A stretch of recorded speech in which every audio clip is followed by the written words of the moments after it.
Te damos la bienvenida. A continuación vas a ver una presentación acerca de 3 temas muy importantes: la conciencia, las emociones y la cognición. Esperamos que la disfrutes.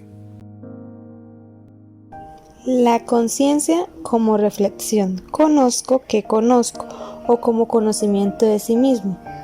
Fue tema de interés para filósofos griegos. Quien haya leído un texto de filosofía en algún momento se habrá encontrado con la célebre sentencia de Sócrates: conócete a ti mismo, y cuya aplicación se traduce en otra sentencia no menos famosa: el conocimiento de sí mismo es el principio de la sabiduría.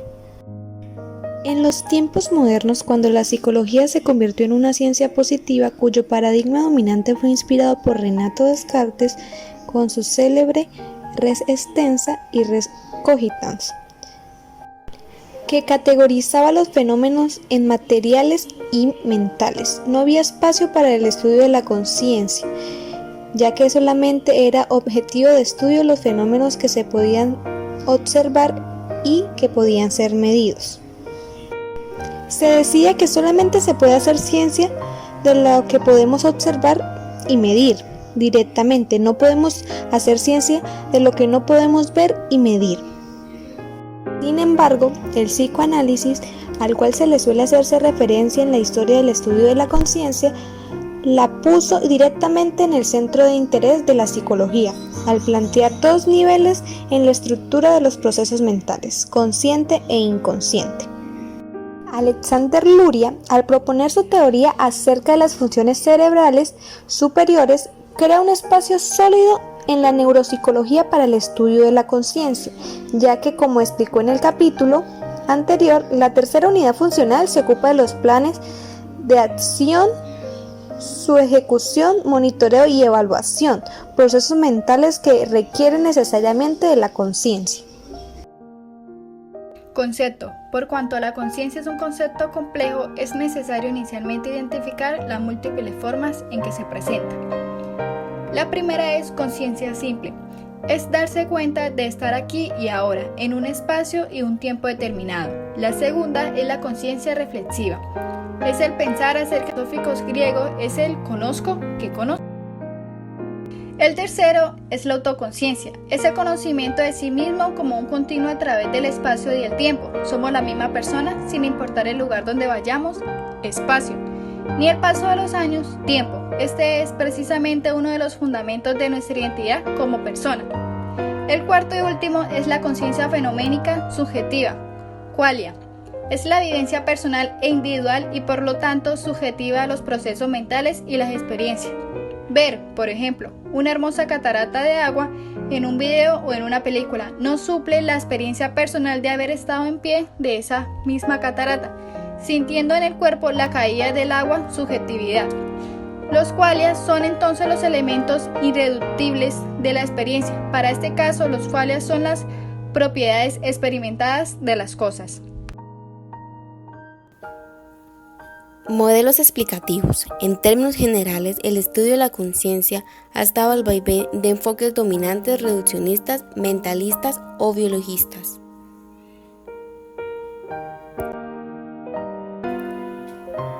Enfoque mentalista, para el cual la conciencia es un fenómeno exclusivamente mental, ha estado influido por la tradición judio-cristiana Cuerpo y Espíritu, cuya tradición fue asumida en la Edad Media por Santo Tomás de Aquino, y quien se fundamentó en el dualismo cuerpo-alma de Aristóteles.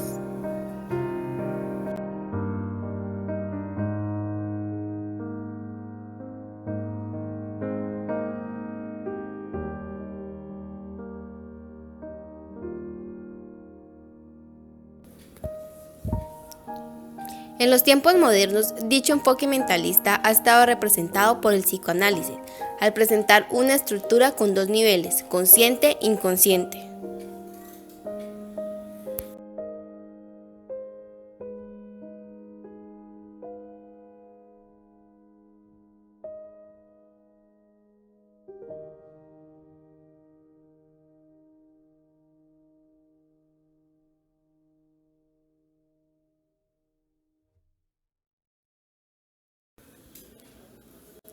Enfoque biologista. Influido por las recientes neurociencias, considera que la conciencia es un fenómeno netamente neurológico.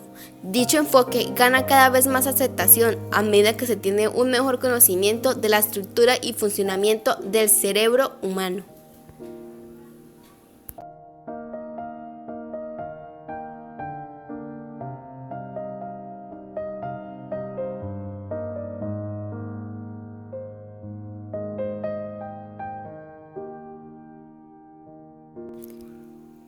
Por tratarse de un concepto complejo, como puede deducirse de sus múltiples significados e implicaciones, se han planteado diferentes modelos teóricos explicativos parciales y complementarios, y algunos autores ya abogan por un tercer modelo, que sin dar prelación al enfoque mentalista o al biologista, integre ambos. Hola, muy buenos días. A continuación vamos a hablar sobre pirámide neuropsicológica. Acá nos dice que los estados mentales son fenómenos biológicos, en los cuales entra la conciencia, la intencionalidad y la causación mental. Estos hacen parte de nuestra vida biológica, junto con el crecimiento, la reproducción y la recreación de la bilis y la digestión.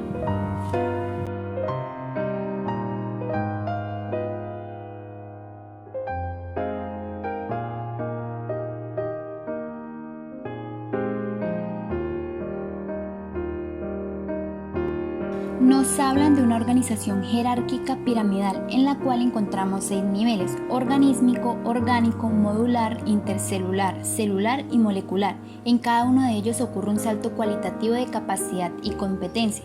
También podemos encontrar lo que es la visión, la memoria y el aprendizaje.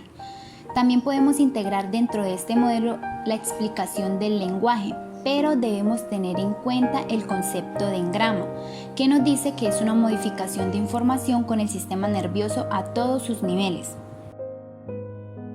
La respuesta a esta pregunta es visual. Es inconsciente. Como todos sabemos, la conciencia surge como un resultado de una función dinámica entre conexiones de módulos cerebrales, cuando se encuentra una participación en el lóbulo frontal de dichos procesos. En este caso, las áreas piramidales se establecen en el lóbulo occipital, que es donde hay un procesamiento de información visual. A este nivel es inconsciente. Se hace consciente a niveles más altos, con la participación del lóbulo frontal. En otras palabras, la conciencia es el resultado de una dinámica de interacción modular, ejercida por función totalizada que integra sensación, percepción, imágenes, recuerdos, fantasías en torno a una temática central. El efecto de las drogas. Son participadores como alucinógenos, ansiolíticos, antidepresivos en el sistema nervioso, incurriendo en procesos cognitivos, afectivos y en niveles de ansiedad. Estos han sido estudios de la neuropsicología en los cuales estos resultados han dado muy poca información de cómo es que estas drogas terminan afectando la conciencia de las personas. Para finalizar este subtema, según la pirámide neuropsicológica, la conciencia se centra en la dinámica del conjunto que genera una función totalizadora de sensaciones como emociones, ideas, imágenes, recuerdos y fantasías. En otras palabras, se da una forma de enlace entre los módulos de sistemas en una frecuencia muy alta. Dimensión cognitiva. En este sentido, la conciencia funciona como organización y procesamiento de la información a un nivel simbólico, mediante el cual se forma un mapa cognoscitivo de la realidad interna y externa, dentro de un contexto dinámico temporal de pasado, presente y futuro. Por su parte, la dimensión cognitiva en las etapas de la niñez y la adolescencia se dirige a comprender el mundo, o sea, tener claridad crítica de la realidad en que se desenvuelve la vida, comprender a la gente y las cosas, comprender el cuerpo y sus sentimientos, además de entender cómo cuidarse a sí mismo, ser inquieto por la investigación, tener conocimiento suficiente de los diferentes saberes, tener la capacidad de comprender, analizar y aplicar creativamente los saberes en constante interacción consigo mismo, con el otro y con la naturaleza. Y por último, ser emprendedor. La dimensión conductual. Es la expresión de la conciencia a través del lenguaje y la acción. Es posible traducir en lenguaje procesos de la conciencia, tal como decir lo que pienso, de mis propios pensamientos o de mí mismo, o traducir en acciones la solución que mi mente ha encontrado para un determinado problema. En este sentido, Rodolfo Ginás propone la acción como fuente de conciencia y subjetividad. El movimiento requiere de un cerebro que lo controle para que sea dirigido a metas concretas. Neuroquímica. Se trata de una red neuronal sincronizada que hace referencia a unos neuroreguladores llamados neurotransmisores o neuromoduladores. En pocas palabras podemos decir que es una comunicación entre células, que se puede dar de diferentes formas, ya sea entre ellas mismas, entre células cercanas o también lejanas. Cabe resaltar que esta es una función del sistema endocrino, la cual se presenta en una sinapsis química, que tiene dos ventajas sobre la sinapsis eléctrica, las cuales son la amplificación de la señal y la computación de la misma. Anteriormente había nombrado los neurotransmisores y los neuromoduladores. Pues bien, ellos tienen una gran influencia en las emociones porque generan sustancias como el ácido glutámico, que se relaciona a la furia y el miedo. Se genera también el complejo GABA, que tiene como función la disminución de la adrenalina y la angustia. También los estrógenos, que tienen que ver con la familia de los neuromoduladores, regularizan el comportamiento sexual femenino, y la oxitocina regula el comportamiento materno. Hay algunos medicamentos que ayudan al sistema nervioso, los cuales son el Procax y la muy conocida cafeína, pues ellos ayudan a regular o bloquear algunas sustancias generadas, las cuales son la dopamina, la serotonina y también la adenosina. Nombraré algunas patologías que son generadas por deficiencias químicas del cerebro, las cuales son el Parkinson y la depresión, una por ausencia de dopamina y la otra por ausencia de serotonina. El término qualia es el término filosófico con el que se designan estos aspectos subjetivos o fenoménicos de nuestras experiencias, las cuales son elementos constituyentes de la experiencia consciente y la conciencia fenoménica. ¿Qué quiere decir la conciencia fenoménica? Que son las cosas que ofrecen ante nuestros sentidos. Siempre que tenemos experiencias conscientes, somos sujetos de estados mentales con rasgos subjetivos característicos. Eso tiene una variedad de estados increíblemente amplia. Por ejemplo, cuando sentimos una textura rugosa, cuando sentimos el pinchazo de un alfiler o cuando algo nos asusta. Esto se centra en que los estados mentales tienen qualia, que es cómo se relacionan con el mundo físico.